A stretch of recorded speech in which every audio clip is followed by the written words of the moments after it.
किसी भी कोई भी साधना है, कोई भी क्रिया, कोई कर्म है, कोई भी कार्य है, हम जिस कार्य को करने चलते हैं हम उसको उसी समय कर पाते हैं जिस समय हम पूर्ण रूप से संतुष्ट हो जाएं कि जो कार्य मैं कर रहा हूं इसका ये फल होगा। जैसे कोई बच्चा ट्रेनिंग करता है किसी भी, जैसे जेबीटी टीचर की या बीएड की या जेई की या किसी डिग्री करता है, इंजीनियरिंग करता है, तो उससे परिचित होता है। किसी ना किसी से पूछकर, या कोई डिग्री कर चुका है उससे पता करके कि इससे क्या बेनिफिट होते हैं, या कोई एमबीबीएस करता है तो फिर उस पे वो पूर्ण समर्पण हो करके लग जाता है, फिर डगमग नहीं होता। इसी प्रकार हम जिस साधना को करना चाहते हैं उसके विषय में पहले क्लियर होना चाहिए, प्रत्येक कंसेप्ट हमारा क्लियर होना चाहिए। परमात्मा कैसा है, उसका वास्तविक नाम क्या है, उसके पाने की वास्तविक विधि क्या है, वो कहाँ है, कैसे वो कहाँ रहता है, उसका क्या स्वरूप है, और उसके पाने की विधि जो हम कर रहे हैं ये कहीं प्रमाणित भी है कि नहीं, इस विधि से किसी ने परमात्मा मिला भी है कि नहीं। तो पुण्यात्माओं, जैसे अभी तक जो निराकार बता रहे थे उनको भगवान नहीं मिला, क्योंकि उनकी थ्योरी, उनका सिद्धांत वेदों और गीता जी से मेल नहीं खा रहा। और जिनको परमात्मा मिला, जिन महापुरुषों को, उनका विधान, उनकी स्टेटमेंट, उनके अमृत वचन वेदों और गीता जी से मिलते हैं। उन्होंने फिर कौन सी साधनाएं की, उन्होंने कौन सी साधनाएं की, वो भी उनकी अमृत वाणी में लिखी है। और वही वेद और गीता जी हमें बता रही हैं कि वो उस परमात्मा के पाने का ये मंत्र है। जब हमारे ये सारे कंसेप्ट क्लियर हो जाएंगे कि यही मंत्र है, और इस मंत्र के आधार से उस संत ने परमात्मा पाया, उन्होंने साकार बताया, मनुष्य सदृश बताया, और वही ज्ञान, वही समर्थन पवित्र वेद, पवित्र गीता जी, पवित्र बाइबल, कुरान, पवित्र कुरान शरीफ, पवित्र गुरु ग्रंथ साहिब, ये सभी समर्थन कर रहे हैं। तो इससे आप बिल्कुल संतुष्ट हो जाओगे कि जो साधना हम कर रहे हैं ये परमात्मा पाने की है। फिर इसमें कितना आसान है परमात्मा की भक्ति करना। नाम उठत नाम बैठत नाम सोवत जागवे, नाम खाते नाम पीते नाम से ती लागवे। नाम का सिमरन श्वास से सिमरन होता है।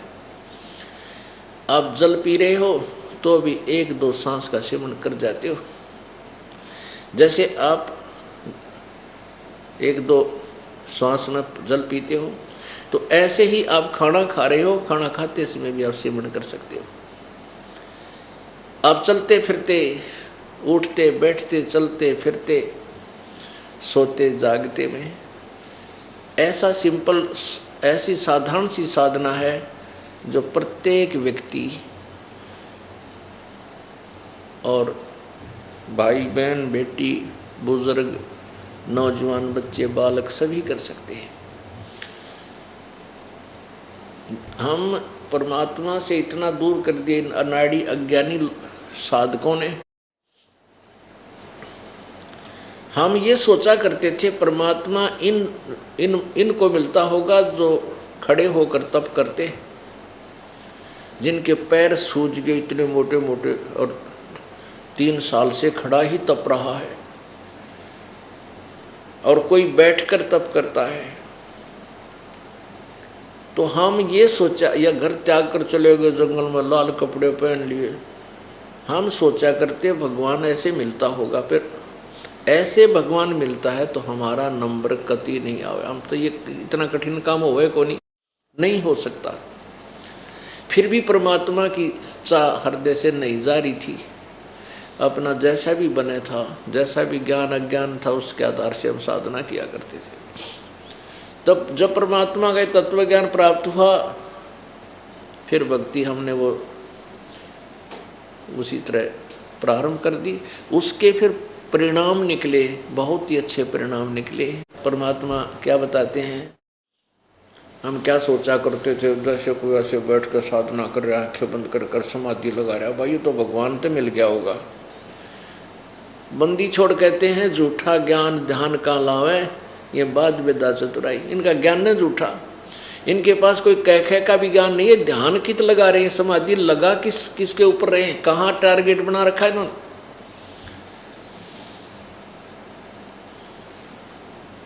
अब क्या बताते हैं, डंब करें डूंगर चढ़े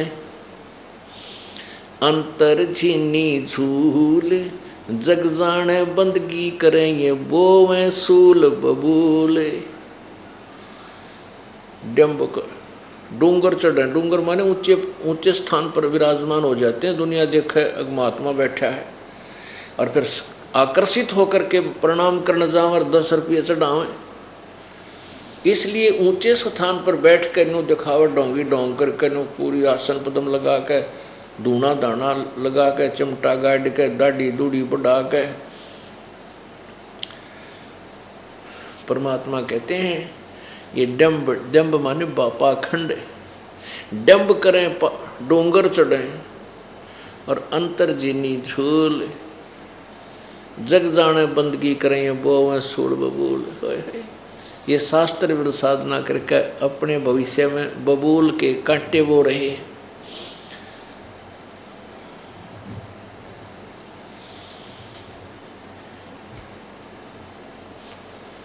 जो घर त्याग जाते हैं उसके विषय में परमात्मा कहते हैं केवल घर त्याग देने मात्र से परमात्मा प्राप्ति नहीं हो सकती। परमात्मा मिलेगा सत्य साधना से, पूर्ण संत से उपदेश लेने से और आजीवन मर्यादा में रहने से, तब भगवान मिलेगा। एक भक्त बता रहा था, जैसे ये दास जब इस तत्व ज्ञान से परिचित हुआ, उपदेश देने का आदेश मुझे नहीं मिला था, तब तक अपने सर्विस करते समय अपना कोई मित्र साथी वहाँ बैठता जिसने भगवान की कथा सब आवे थी, उसके सामने चर्चा करने लग जाते थे। तो क्योंकि सबके अंदर ये अज्ञान भरा हुआ है, ये दास बताता कि कबीर भगवान, तो उनकी तोड़ी पड़ जाती, ये कि तो भगवान ले आए हो कबीर। कबीर भी कोई भगवान कभी सुना नहीं, देखा नहीं, किसी पता ना सुना आज तक। वो तो एक कवि था, जुलाहा था, शूद्र जाति का था। और फिर अपनी अटकल के लगाते हुए कहने संत तो वो हैं जो घर त्याग कर चले जाए, बाल ब्रह्मचारी रहें। तो ऐसे वो 2-4 बैठे होते तो अपनी अपनी अटकल लगाते। एक कहने लगा, एक बार मैं ऋषिकेश हरिद्वार साइड में गया था, आगे पहाड़ों पर चला गया और आगे वन में चला गया। वहाँ एक विशेष चर्चा का विषय था कि यहाँ एक ऐसे संत रहते हैं निवस्त्र, अपने पर्दे के ऊपर केवल एक केले का पत्ता बांधते, और भाई जब उसके निकट कोई आदमी व्यक्ति पहुंच जाता है तो भाग कर जंगल में गहरा चला जाता है कि तो गुफा बना रखी उसने। तो वो कहता है एक दिन मैं वहाँ गया तो ऐसी चर्चा का विषय हो रहा था कि वो साधु इस टाइम से बाहर आ जाता है, तो घने व्यक्ति 10, 15, 20, 30 व्यक्ति नू देख रहे इधर उधर, कहाँ से दिखा वो। कहने लगे उस दिन वो हमने पीछे से जाता हुआ दिखा, बस थोड़ा सा झलक पड़ी, फिर वो एक तरफ एकदम जंगल में घुस गया। ओहो, जब दर्शन हो जाते तो बेड़ा पार हो जाता। अब परमात्मा कहते हैं कि उनके दर्शन तक बेड़ा गर्क हो जाता। अब क्या बताते हैं कि केले की कोपीन है और फूल पान फल खाही, नर का मुख नहीं देखते जो बस्ती निकट ना जाही। वो जंगल के रोज हैं जो मनुष्यों बिद के जाही, निस्तिन फिरें उजाड़ में नो भगवान पावे नहीं। परमात्मा उनके विषय बताते हैं कि जिनको तुम ऐसे परम संत मानते हो, केले के पत्ते का तो लंगोट यानी एक जांगिया बना रखा, अंडरवियर, और वस्त्र है नहीं, और फूल पान माने पत्ते, फूल पत्ते और फल खा करके वो निर्वाह करते हैं, और बस्ती कहते हैं निकट भी ना जाते, उनकी ये महिमा गाई जाती है। कहते हैं फूल केले की कोपीन है जिनका वो फूल पान फल खाही, और नर का मुख नहीं देखते, जो आदमी देख को भाग जाते हैं, और बस्ती निकट ना जाही, वह जंगल के रोज हैं। रोज एक नील गाय को कहते हैं, जो जंगल में पशु भागते रहते हैं और देख का आदमी निकट आ जाए तो भाग लेते हैं, खखाट आ जाते हैं डर के मारे। तो कहते हैं वो जंगल के रोज हैं वो संत, जो आदमियां तो बेदक के बाजे, जो आदमियों से डरे और निस्तिन फिरे उजाड़ में नो परमात्मा पावे नहीं। वो दिन रात उस उजाड़ में धक्के खावा जंगल में, उस निर्जन वन में, न्यो भगवान नहीं मिले। वो कैसे मिलेगा उसके विषय में परमात्मा इस पूरे सत्संग में ही परमात्मा के बताए हुए ज्ञान को ये दास बताता रहेगा। अब परमेश्वर कबीर है और वो अपनी महिमा की वाणी आप ही सुनाता है। अब देखिएगा ऋग्वेद मंडल नंबर 9 सूक्त 96 यानी 96, मंत्र 16, 17, 18 और 19। पहले तो आपको दिखाते हैं उन जो ये कहने वाले कि भगवान निराकार है, वो एक देशीय नहीं है, व्यापक है, सर्वव्यापक है, उन्हीं के और वेदों को वो सत्य मानते हैं। और वेद कहते हैं वो तो तीसरे धाम में विराजमान है, वहाँ रहता है और वहाँ बैठकर पूरे विश्व को कंट्रोल करता है। और वही अन्य रूप धारण करके सबका धारण पोषण करने के लिए भी इस तीनों लोकों में प्रकट होता है, प्रवेश करता है। और जिसमें वो परमात्मा आता है ऊंचे स्वर में अपनी महिमा की वाणी आप ही बोलता है। वो लोकोक्तियों के माध्यम से, कविताओं के माध्यम से, श्लोकों के माध्यम से, दोहों के माध्यम से अपनी महिमा का उच्चारण करता है। इसलिए वो प्रसिद्ध कवि की उपाधि प्राप्त कर लेता है उसे, लेकिन वो संत रूप में, ऋषि रूप में प्रकट वो पूर्ण परमात्मा ही होता है, वो कबीर देव होता है। पहले आप देखें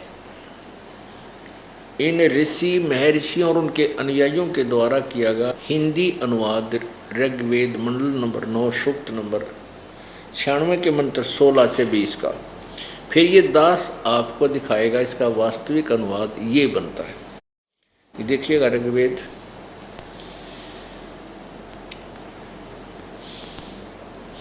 महर्षि दानंद सरस्वती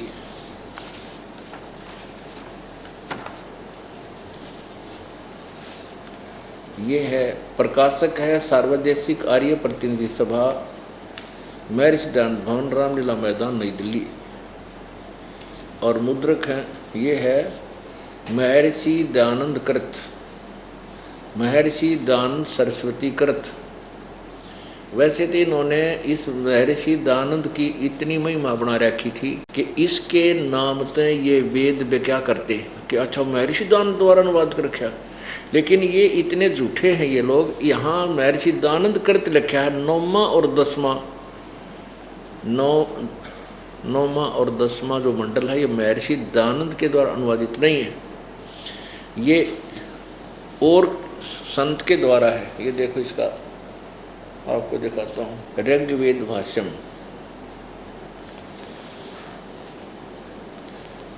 इन्होंने क्या बताया है कि महर्षि दानंद सरस्वती ने तो मंडल नंबर 1 से 6 का अनुवाद कर रखा है, और श्रीपाद दामोदर सातवलेकर ने मंडल 7 से लेकर 10 का अनुवाद किया है। ये देखिएगा ऋग्वेद भाष्यम महर्षि दानंद सरस्वती, संपादक दानंद समर्पण, विश्व मानव उत्थान परिषद, पंजीकृत 46/5 सामुदायिक केंद्र, पूर्वी कैलाश, नई दिल्ली। ये यहाँ से छपा है और यहाँ ये प्रकाशक हैं इसके। एक स्वामी दानंद की ये पॉइंट जो है यही एक पूरे उसके वक्तव्य में सत्य है। वेद सब सत्य विद्याओं का पुस्तक है। महर्षि दयानंद। प्रकाशक है विश्व मानव उत्थान परिषद पंजीकृत, ये वही है। मुद्रक है कंप्यूट डाटा सर्विसेज नई दिल्ली, इतना ही था। तो ये कह रहे हैं कि श्री दयानंद ने तो केवल ऋग्वेद मंडल नंबर 1 से 6 का अनुवाद किया, से 7 से 10 किसी और ने किया। और ये इसके नाम पर बेचकर दयानंद के नाम की झामोर लगी पाई, तो श्रद्धालुओं ने उस बुक को सहर्ष स्वीकार कर लिया। और इस दयानंद की ऐसी महिमा बना रखी थी सुख की, इसको कह पता नहीं था। भक्ति और अध्यात्म ज्ञान का ज्ञान नहीं था, न ही इसको कुछ संसार व्यवहारिक बातों का ज्ञान था, ना कोई समाज सुधार का ज्ञान था। ये तो कति अनाड़ी था।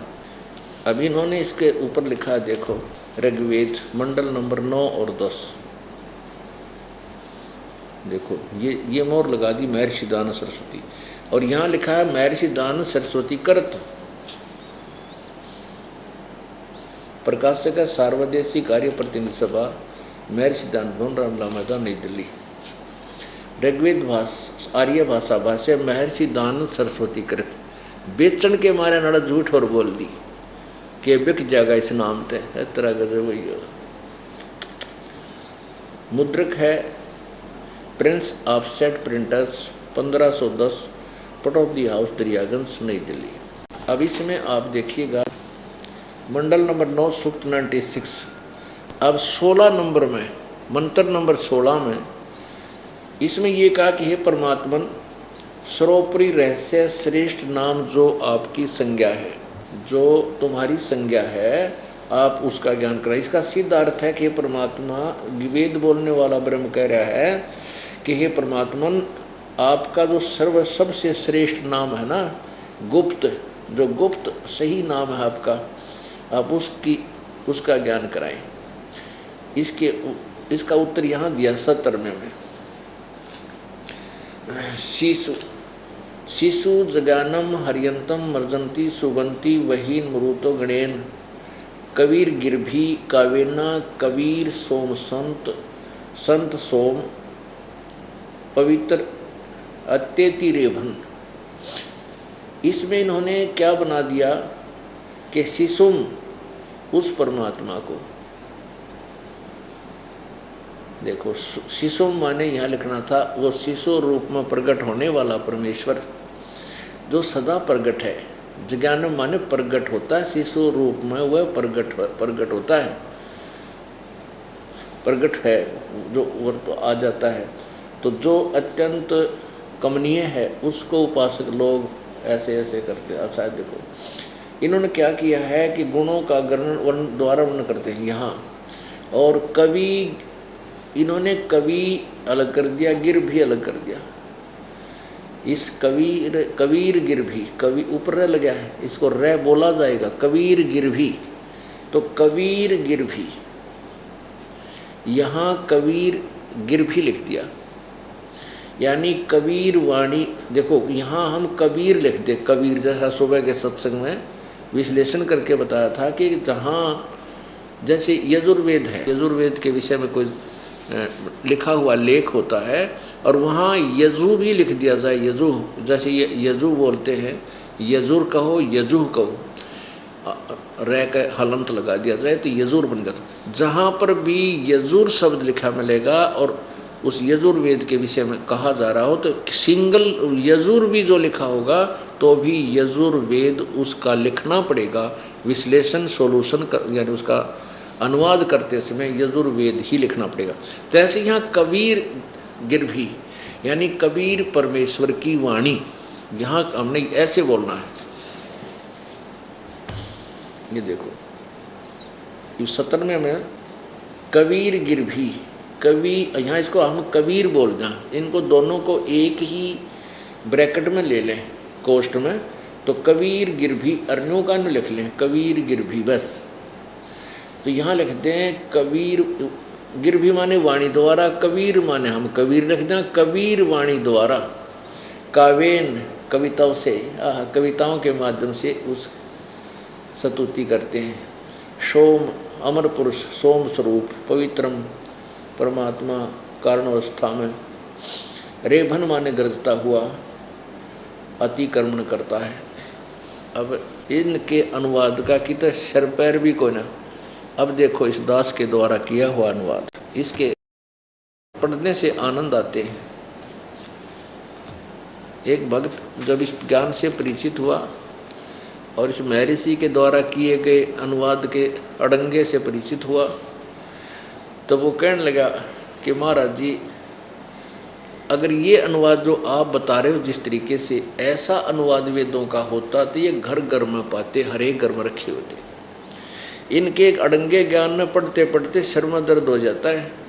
कहीं सी सर नहीं कि तब पैर नहीं के, तो ये बताना चाह है पता नहीं के का की अड़ंगा करके दर दिया।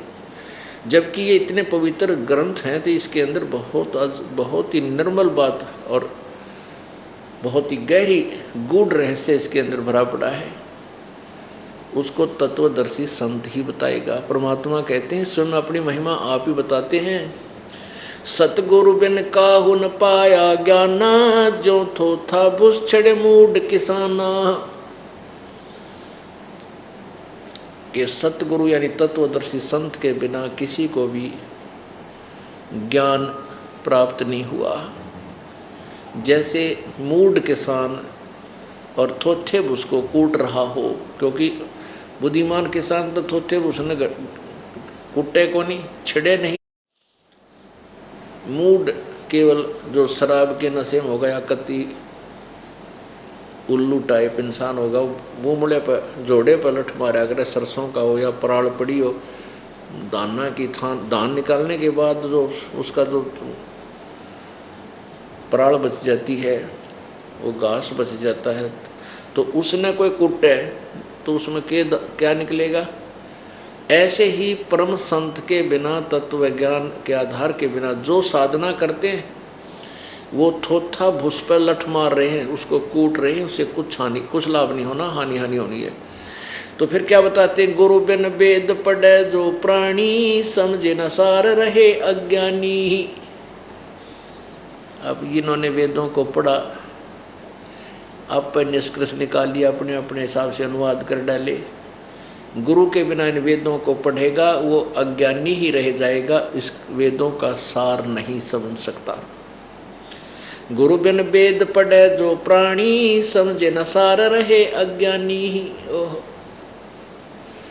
अब ये सारे अज्ञानी थे, ये महर्षि दानंद और ये बड़े बड़े ऋषि वशिष्ठ, विश्वामित्र, वशिष्ठ जी, और यहाँ तक ब्रह्मा विष्णु महेश तक अज्ञानी थे, तत्व ज्ञान से अपरिचित।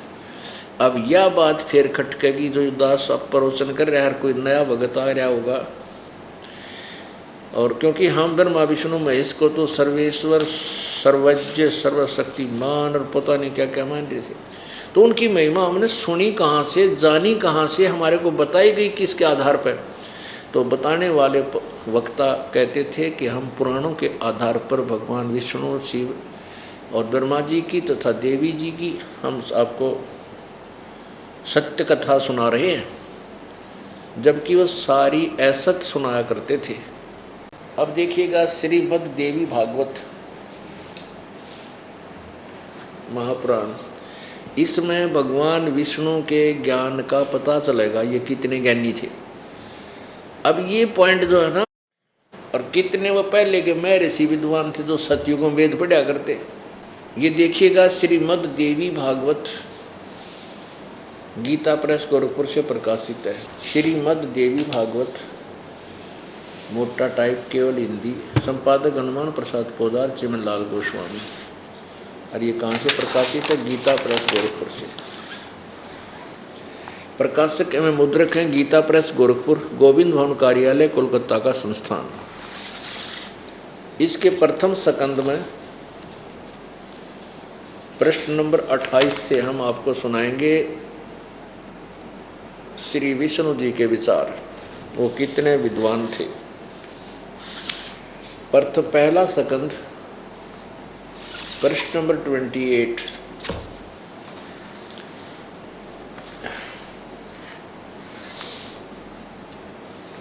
नारद जी ने कहा, महाभाग व्यास जी, तुम इस विषय में जो पूछ रहे हो ठीक यही प्रश्न मेरे पिताजी ने भगवान श्री हरि से किया था। श्री हरि ये विष्णु जी को कह रहे हैं। देवादिदेव भगवान जगत के स्वामी, भगवान जगत के स्वामी हैं। लक्ष्मी जी उनकी सेवा में उपस्थित रहती हैं। दिव्य कौस्तुभमणि उनकी शोभा बढ़ाती है। वे शंख चक्र और गदा लिए रहते हैं, पीताम्बर धारण करते हैं, 4 भुजाएं, वक्ष स्थल पर श्रीवत्स का चिन्ह चमकता रहता है। वे चराचर जगत के आश्रयदाता हैं। जगत गुरु एवं देवताओं के भी देवता हैं। विष्णु जी को जगत गुरु कहा जा रहा है और देवताओं के देवता, भगवाना के भगवान। ये जगत प्रभु भगवान श्री हरि, ऐसे जगत प्रभु भगवान श्री हरि महान तप कर रहे थे, उनकी समाधि लगी थी। यह देखकर मेरे पिता ब्रह्मा जी को बड़ा आश्चर्य हुआ।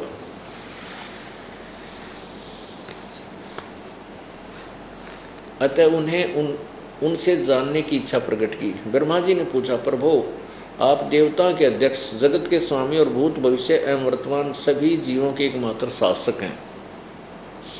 भगवान फिर आप क्यों तपस्या कर रहे हैं और किस देवता की आराधना में ध्यान मगन है? किस देवता, किस भगवान की भक्ति करते हो, किसके ध्यान में लगे हो? मुझे असीम आश्चर्य तो ये हो रहा है कि आप देवेश्वर एवं सारे संसार के शासक होते हुए भी समाधि लगाए बैठे हैं। ब्रह्मा जी के ये विनीत वचन सुनकर भगवान श्री हरि उनसे कहने लगे, ब्रह्मन सावधान होकर सुनो, मैं अपने मन का विचार व्यक्त करता हूँ। देवता, दानव और मानव सब यही जानते हैं कि तुम सृष्टि करते हो, मैं पालन करता हूँ और संकर संहार किया करते हैं। किंतु फिर भी वेद के पारगामी पुरुष अपनी युक्ति से यह सिद्ध करते हैं कि रचने, पालने और संहार करने की ये योग्यता जो हमें मिली है, इसकी अधिष्ठात्री शक्ति देवी हैं, यानी दुर्गा है। वे कहते हैं कि संसार की सृष्टि करने के लिए तुम राजसी शक्ति का संचार हुआ, यानी रजगुण ब्रह्मा, और मुझे सात्विक शक्ति मिली है, विष्णु जी सतगुण, और रुद्र में तामसी शक्ति का आविर्भाव हुआ। ये भगवान शंकर जो है ये तमोगुण युक्त है, तमगुण शंकर आविर्भाव हुआ।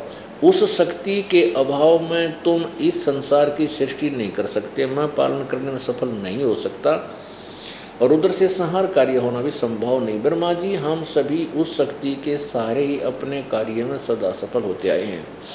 सुवर्त प्रत्यक्ष और परोक्ष दोनों उदाहरण मैं तुम्हारे सामने रखता हूँ, सुनो। यह निश्चित बात है कि उस शक्ति के अधीन होकर ही मैं इस शेष नाग की सैया पर सोता और सृष्टि जाग करने का अवसर आते ही जाग जाता हूँ। मैं सदा तप करने में लगा रहता हूँ। उस शक्ति के शासन से मैं कभी मुक्त नहीं रह सकता। कभी अवसर मिला तो लक्ष्मी के साथ सुखपूर्वक समय बिताने का सौभाग्य प्राप्त होता है। मैं कभी तो दानवों के साथ युद्ध करता रहता हूँ। अखिल जगत को भय पहुँचाने वाले दैत्यों के विकराल शरीरों को शांत करना मेरा परम कर्तव्य है। और देखो 29 पर निचोड़ कर दिया अपने ज्ञान का।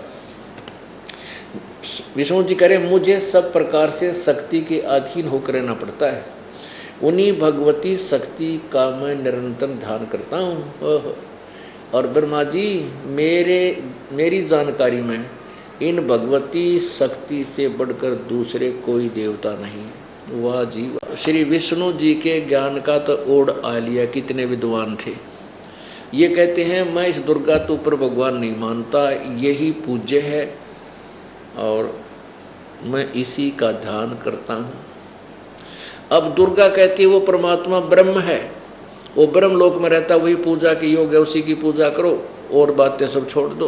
बताओ, अरे ब्रह्मा विष्णु महेश की हम पूजा कराते न कह का विज्ञान को ना भगवान कौन है, कैसा है। अब देखो पुण्यात्मा ये नहीं कहते कि ये ब्रह्मा विष्णु महेश रिजेक्टेड हैं, लेकिन इनकी यथार्थ स्थिति आपको बताई जाएगी। अब आगे देखना 562 पृष्ठ पे। अभी देवी के बोल सुन लो, दुर्गा कितनी। अब देखो, ये है 7वां स्कंद और 562 पृष्ठ। देवी द्वारा हिमालय को ज्ञानोपदेश, ब्रह्म स्वरूप का वर्णन। अब देखना दुर्गा कितनी दोगली और कैसी बात करती है। श्री देवी जी कहने लगी, पर्वतराज हिमालय को बता रही है, हिमालय राजा को, इस प्रकार योग युक्त होकर मुझ ब्रह्म स्वरूपा देवी का ध्यान करे।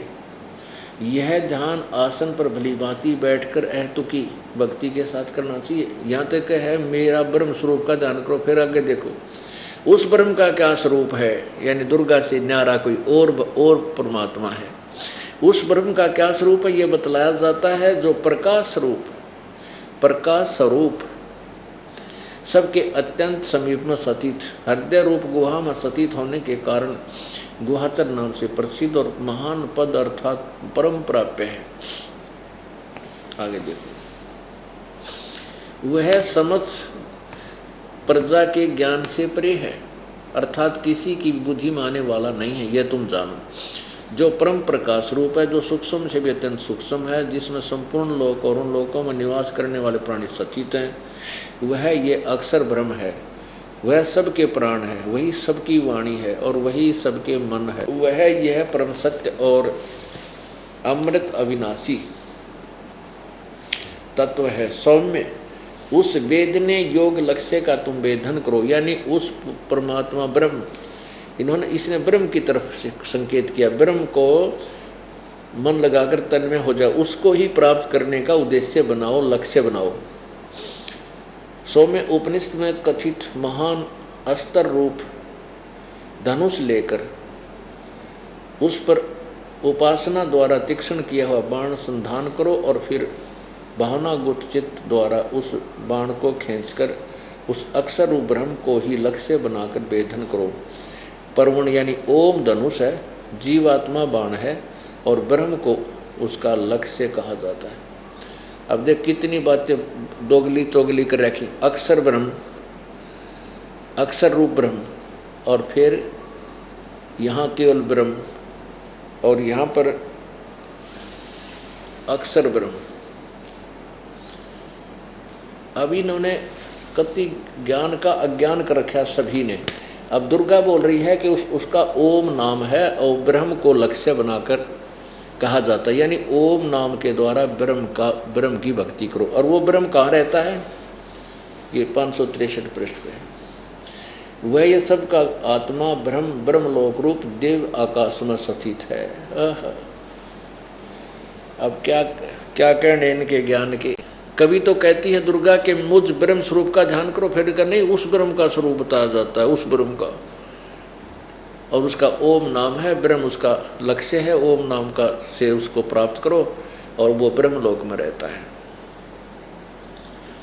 विष्णु जी कहता है कि मैं दुर्गा से ऊपर किसी को भगवान नहीं मानता, ये सबसे इसे आगे कोई देवता है कोई ना। और दिखाऊं अन्य ऋषियों को कितना ज्ञान था, कैसा ज्ञान भरा था उनमें। पुण्यात्माओं, हमने परमात्मा के विषय में पवित्र हिंदू समाज में जन्म होने के कारण जो भी ज्ञान परमेश्वर के बारे में, भगवानों के बारे में सुना है, उसका आधार हमने पुराण ही मान रखा था। ये वक्ता यूँ कहते थे शिव पुराण में ऐसा लिखा है, विष्णु पुराण में ऐसा लिखा है, देवी पुराण में ऐसा लिखा है, वहाँ से बता रहे हैं। अब उन्हीं पुराणों को आपके समक्ष पढ़कर सुना रहा है ये दास, उन्हीं के द्वारा अनुवादित, अपनी तरफ से तो इसमें कुछ मिलावट को ना कर रखी, उन्हीं के द्वारा अनुवादित उन्हीं की बुकें हैं जिनको आधार पर ये बताते ये क्या बता रही हैं और वो क्या महिमा दंत कथा सुनाया करते थे। कौन? वो नकली संत ऋषि और गुरु। ये देखिएगा, ये छठा स्कंद प्रश्न नंबर 414 पे जन्मेजय ने पूछा, महाभाग किस युग में कैसा धर्म का स्वरूप है, इस संपूर्ण विषय को विशेष रूप से बताने की कृपा करें। व्यास जी बोले, नृप शार्दुल राजन, यह निश्चय है कि सतयुग में ब्राह्मण वेद के पूर्ण विद्वान थे। अरे वाह, ये तो सतयुग वाला का ओढ़ आ गया। अगर त्रेता द्वापर मतीन से कुछ निम्न सतर के विद्वान पाओगे, यानी निश्चय है कि ये निश्चय है, यानी पक्की बात है कि सतयुग में ब्राह्मण वेद के पूर्ण विद्वान थे। उनके द्वारा निरंतर भगवती जगदम्बा की आराधना होती थी। और भगवती का दर्शन करने के लिए उनका मन सदा ललायित रहता था। गायत्री के ध्यान, प्राणायाम और जप में वे अपना सारा समय व्यतीत करते थे।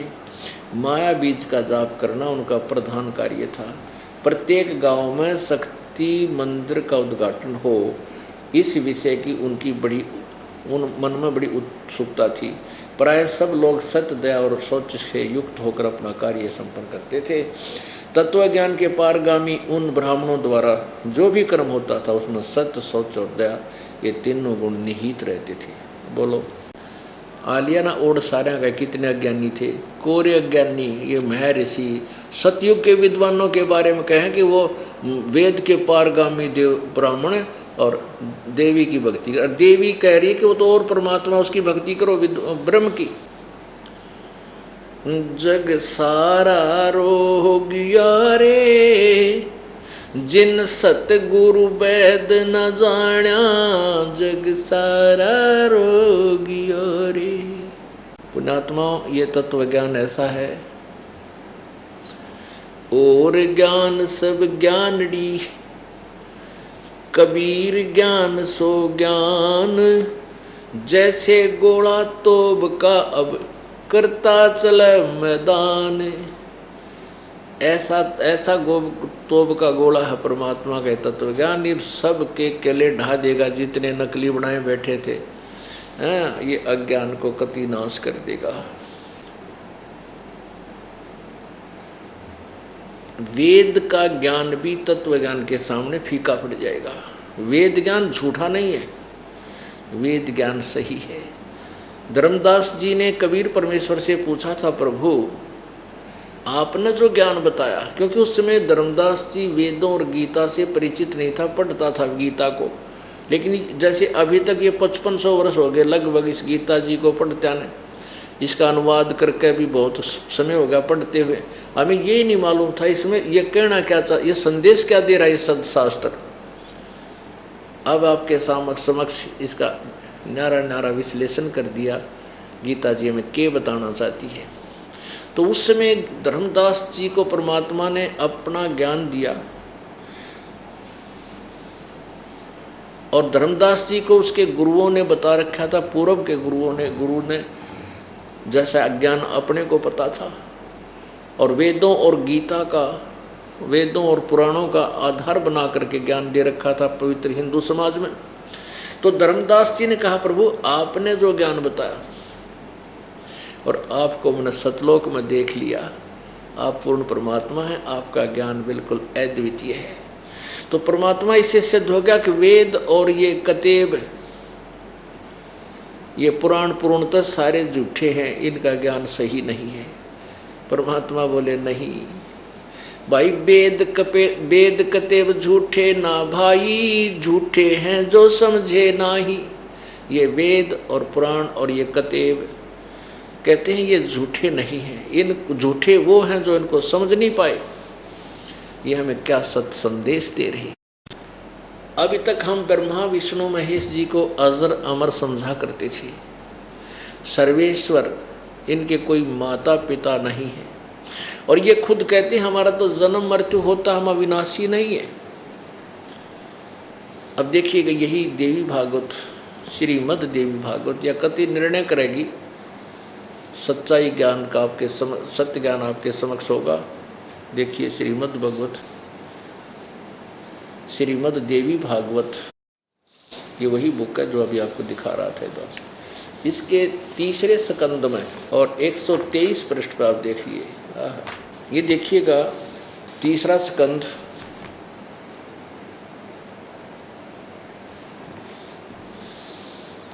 और पृष्ठ 123 123 पे, और ये अध्याय है 4 और 5 इकट्ठा अनुवाद किया गया है इसका। इसमें भगवान विष्णु दुर्गा के विषय में यानी शक्ति अपनी माता के विषय में कह रहा है, तुम शुद्ध स्वरूपा हो, यह संसार तुम ही से उद्भासित हो रहा है।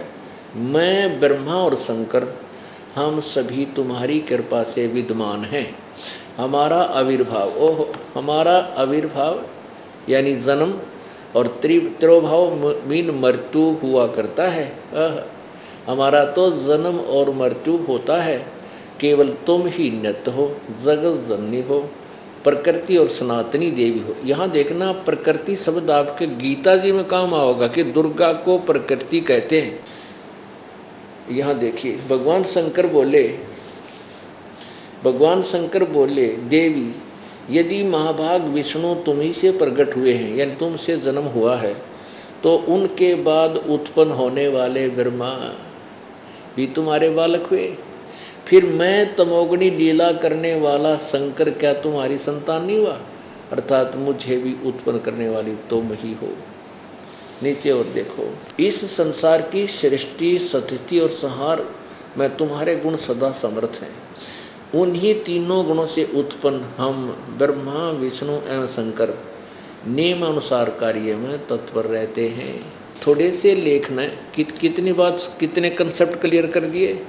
एक तो ये कर दिया कि ब्रह्मा विष्णु महेश का जन्म मृत्यु होता है, ये अविनाशी नहीं है। दूसरा ये कर दिया कि दुर्गा इनकी माँ है। तीसरा ये कर दिया कि रजगुण ब्रह्मा है, सतगुण विष्णु, तमगुण शिव जी। तीन बात स्पष्ट होगी इस इतनी लाइनों में। अब क्या है पुण्यात्माओं, भाई गुरु बिन सतगुरु बिन काहू न पाया ज्ञाना, जो थोथा वो छड़े किसाना। गुरु बिन वेद पढ़े जो प्राणी, समझे न सार रहे अज्ञानी। परमेश्वर कबीर जी ने इस तुच्छ जीव को ये दिव्य दृष्टि दे डाली, जिसके आधार से दास ने इन सदग्रंथों के, सदग्रंथ तो एक समझो समुद्र है, और समुद्र में हीरे मोती लाल होते हैं, तो उनको मुरजीवा यानी गोताखोर जा करके और मुट्ठा भर के बाहर ले आता है। तो ऐसे ही इस समुद्र से ये मोती निकाल कर बाहर आपके समक्ष ये दास ला रहा है। परमेश्वर कबीर जी की कृपा से, गुरुदेव की रज़ा से, उनके आदेश से सब कार्य हुआ है। और आप पुण्यात्माओं के ऊपर रहम है, मेहर है कि आपको मनुष्य जन्म, और ऊपर से आपके लिए इतना बरसक प्रयत्न प्रभु करा रहा है कि ताकि आप परमात्मा को पहचान सकें और अपने लोक में जा सको। यहाँ असंग जन्म हो गए दुर्गति कराते हैं। अब कति क्लियर हो गया कि रजगुण ब्रह्मा है, सतगुण विष्णु, तमगुण शिव। थोड़ा सा और क्लियर करते हैं, क्योंकि आगे जो प्रसंग चलेगा वो इतना कुणीन जितना कड़वा होगा कि बगैर या थोड़ी सी खांड मिलाए बिना इसने खाया नहीं जा सकता, सुने भी नहीं गा कोई। तो इसमें थोड़ी सी बूरा मिलाई जाएगी, यानी तत्व इन सदग्रंथों को पहले दिखा करके और फिर ये सच्चाई बताई जाएगी कि ब्रह्मा विष्णु महेश के पुजारियों की को क्या संज्ञा दी है पवित्र गीता जी। ये देखिएगा श्रीमद् देवी भागवत, जिसमें संस्कृत भी साथ है। ये बम्बई से प्रकाशित है, खेमरा श्री कृष्ण प्रकाशन का प्रकाशन है ये, और इसमें संस्कृत भी साथ है, उस संस्कृत का अनुवाद भी किया है। तो ये ऑथेंटिक है। और गीता प्रेस गोरखपुर से छपी हुई में कुछ अनुवाद करते समय कुछ अनुवादकर्ता ने अपने हिसाब से छोड़ भी दिया है, यानी छुपाने की चेष्टा भी की है, लेकिन फिर भी छुपा नहीं। कहते हैं चोर चुराई तूंबड़ी, वो गड्ढे पानी में, वो गड्ढे हुआ ऊपर आवे, सच्चाई छानी ना। अब देखो पवित्र श्रीमद् देवी भागवत हिंदी टीका सहित, ये देखो श्रीमद् देवी भागवतम भाषा सभाष टीकम समातम, श्री खेमरा श्री कृष्ण दास प्रकाशन बम्बई 4। अब तीसरे सकंद पर आए, ये देखिएगा। अथ श्रीमद् देवी भागवते भाषा टीका युक्ते तृतीय सकंद प्रारंभते, और इसमें ये है प्रश्न नंबर 11, और यहाँ पर है तृतीय सकंद है अध्याय 5, और इसमें ये देखना अध्याय 5 का और श्लोक नंबर 8। हे माता, शंकर भगवान कह रहे हैं, हे माता, यदि आप हमारे ऊपर सदा दयायुक्त हो तो हमको तमोगुण में किस प्रकार प्रदान किया है? ब्रह्मा रजोगुण और हरि सतगुण युक्त किए हैं। आगे देखो, अब ये आपने हिंदी पढ़ा, अब संस्कृत देखिए। ये 7वां श्लोक समाप्त हुआ, ये 8वां प्रारंभ होता है इसी की संस्कृत। यदि दया धर्मना न सदाम्बिके कथम अहम विहित च, अहम माने मैं, यदि आप हमारे ऊपर दयायुक्त हैं तो किस प्रकार अहम माने मैं शंकर, विहित च तमोगुण, मुझे तमोगुण क्यों बनाया, कमल जय, कमल से उत्पन्न होने वाले ब्रह्मा को रजोगुण संभव, रजोगुण क्यों बनाया, अरे सुहित सुविहित सुविहित किमो सतोगुण हरि, और विष्णु को आपने सतोगुण क्यों बना दिया। इति सिद्धम रजगुण ब्रह्मा सतगुण विष्णु तमगुण शिव जी।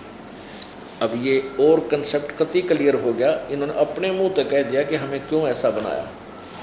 और ये ऊपर भी उन्होंने बता रखा कि आप ही के तीनों गुणों से हम उत्पन्न हुए, मैं तमोगुणी लीला करता हूँ। अब श्रीमद् भगवत गीता इसके 7वें अध्याय के आपको 5-6 श्लोक सुनाएंगे। इससे पता चलेगा कि हम जो पूजा किया करते थे वो कितनी अच्छी थी या ठीक थी या गलत थी, जिससे हम अपना जीवन व्यर्थ कर रहे थे। ये देखिएगा,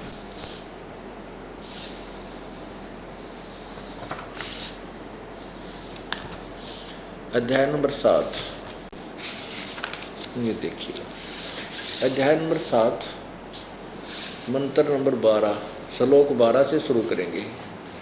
और भी जो सतोगुण से उत्पन्न होने वाले भाव हैं, जो रजोगुण से तथा तमोगुण से होने वाले भाव हैं, उन सबको तू मुझसे होने वाले हैं ऐसा जान, परंतु वास्तव में उनमें मैं और वे मुझ में नहीं हैं। गीता ज्ञान दाता कौन है? ये काल है, ज्योति निरंजन है, इसको ब्रह्म भी कहते हैं, ब्रह्म। और जो गीता जी के अध्याय नंबर 11 के श्लोक नंबर 32 में कहता मैं काल हूँ और सबको खाने के लिए अब प्रकट हुआ हूँ। भगवान श्री कृष्ण जी ने ना तो पहले कदे कहा मैं काल हूँ, काल जब भगवान श्री कृष्ण के शरीर से निकल गया महाभारत वाला जो नाश करा के, ना उसके बाद श्री कृष्ण ने कभी कहा मैं काल हूँ और मैं ईब खाने के लिए आया हूँ, प्रकट हुआ हूँ, प्रवृत्त हुआ हूँ। क्योंकि श्री कृष्ण जी तो पहले ही विद्वान थे श्री अर्जुन जी के साथ। तो इसी सिद्ध है कि श्री कृष्ण जी के अंदर काल बोला था, वो भी प्रमाणित करेंगे। अभी 5 दिन इसलिए ये समागम रखा जाता है प्रभु के प्रकट आगमन दिवस पर, कि एक तो इसमें छुट्टी हो जाती, छोटे छोटे बच्चों की भी, सब माता पिता फ्री हो जाते हैं। और ये बालक जो है ना, ये ज़्यादा दृढ़ होते हैं। हम छोटे छोटे थे, जो कोई भगवान की कथा सुनाता था वो आज तक याद है, चाहे वो किसी प्रकार की थी। तो ऐसे ही ये बच्चे जो रंगे जा रहे हैं रंग में, छोटे छोटे बच्चों के जो ज्ञान हमारे बच्चे सुनकर जो औरों को बताते हैं, हैरान रह जाता है ये दास के इतने पाक गए मेरे बच्चे। और जब तक हम इतने पकेंगे नहीं इस ज्ञान में, हम काल के जाल में फंसे रह जाएंगे। इसलिए दास आपको रह कर ये चैप्टर सुनाता है, क्योंकि ये ज्ञान ये अमृतवाणी भगवान की रह कर हमने कभी सपने में भी ना सुनने मिला करती है ये बोल, इतने अनमोल वचन। और अब आज वर्षा कर रखी है मेरे परमात्मा ने अपने बच्चों के ऊपर, वर्षा कर रखी है, रह कर मेहर बख्श रहे हैं। CD के माध्यम से बुक दे रखी है, उनको पढ़ो, फिर सत्संग सुनो। तो ऐसे ही हम धनी होकर के सतलोक में चले जाएंगे और पाप रहित होकर सतलोक जाएंगे। अब ये काल क्या कहता है कि जो रजगुण से होने वाले भाव, रजगुण माने ब्रह्मा, और तमगुण रजगुण ब्रह्मा से जीवों की उत्पत्ति, यानी वासना प्रेरित होकर के और ये संतान उत्पत्ति करते सभी प्राणी। और फिर विष्णु जी से सतिथि, सतोगुण विष्णु से सतिथि, एक दूसरे में मोह ममता जग से जकड़े हुए हम हैं सतिथि। और तमोगुण शंकर से जो संहार हो रहा है, इसका मुख्य कारण मैं हूँ, काल बोलता है। क्योंकि काल भगवान इस ब्रह्म को, ब्रह्मा विष्णु महेश के पिता को 1 लाख मानव शरीरधारी प्राणियों का नित आहार करने का, प्रतिदिन आहार करने का श्राप लगा हुआ है। उस श्रापवश ये ना तो अपने पुत्रों को सही वेद बताता, ब्रह्मा विष्णु महेश को पता नहीं हमारा पिता कौन है। और उसी के पाने के लिए, ब्रह्म के पाने के लिए इन्होंने बहुत 12-12 हज़ार तक, कई हज़ार वर्षों तक समाधियाँ लगाई, लेकिन ब्रह्म प्राप्ति नहीं हुई, क्योंकि इन्होंने वेदों अनुसार साधना की, चारों वेदों अनुसार। उनमें लिखा है कि ओम नाम, ये काल कहता है 11वें अध्याय के 47 और 48 श्लोक में कि अर्जुन मेरा ये स्वरूप है जो आज से पहले ना किसी ने देखा, तेरे अतिरिक्त ना पहले देखा ना आगे देख सकता, ना मैं किसी वेद में वर्णित विधि से, ना किसी जप से, ना तप से, ना क्रिया से मैं किसी को नहीं मिलूंगा, मेरी प्राप्ति नहीं हो सकती। इति सिद्धम के वेदों में वर्णित विधि से प्रभु प्राप्ति नहीं है, और लाभ बहुत है। तो ये ऋषि में ऋषियों ने समाधियाँ लाई, ध्यान लगाए, भक्ति करी, वेदों अनुसार ओम नाम का जाप किया, कुछ अपनी मन ग्रंथ जो काल प्रेरणा से समाधि भी लगाई, हठ योग किया, तप किया, परमात्मा तो मिला नहीं, ये एटम बम बन गए। इनमें सिद्धियाँ आ गई, स्वर्ग तक चले गए, महास्वर्ग ब्रह्मलोक में चले गए, अपने वहाँ पुण्यों को समाप्त करके फिर 84 लाख योनियों में फिर चक्कर में आ पड़ गए। तो ऐसे है, इसने काल ने अपने पुत्रों को भी सही भेद नहीं दे रखा। ये तो परमेश्वर आया और कबीर भगवान ने इसका सारा पत्तल पाड़ी, इसकी सारी यू अज्ञान हटा दिया, इसकी पोल खोल दी कि यू काल है, तुम इसने भगवान मान रही हो, तो तुम्हें डेली खाता है, ये खुद का मैं काल हूँ और खाने के लिए आया हूँ। पहले यह और झलक देख लो, 11 में जाएगा 32वां श्लोक, ये देखो अध्याय नंबर 11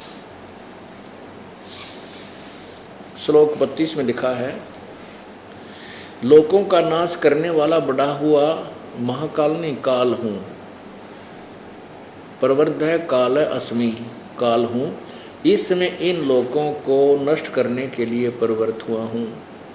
जो प्रतिपक्ष की सेनाओं में सतित योद्धा लोग हैं, वो तू ना मारेगा तो भी नहीं रहेंगे,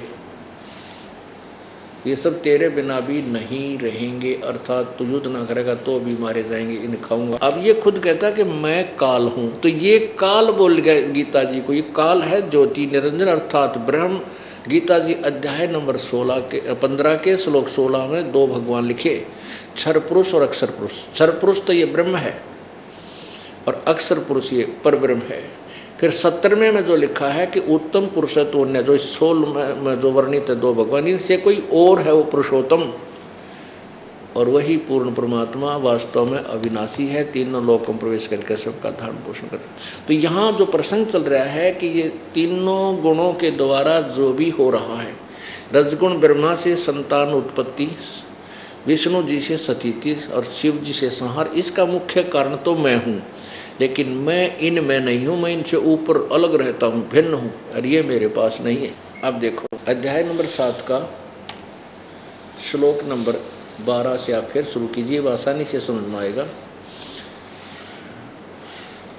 और भी जो सद्गुण से उत्पन्न होने वाले भाव हैं और जो रजगुण तथा तमोगुण से होने वाले भाव हैं, उन सबको मुझसे ही होने वाले हैं ऐसा जान, परंतु वास्तव में उनमें मैं और वे मुझ में नहीं हैं। अब 13वां में क्या कहा है, गुणों के कार्य रूप सात्विक, राजस और तामस, इन तीनों प्रकार के भावों से सारा संसार प्राणी समुदाय मोहित हो रहा है।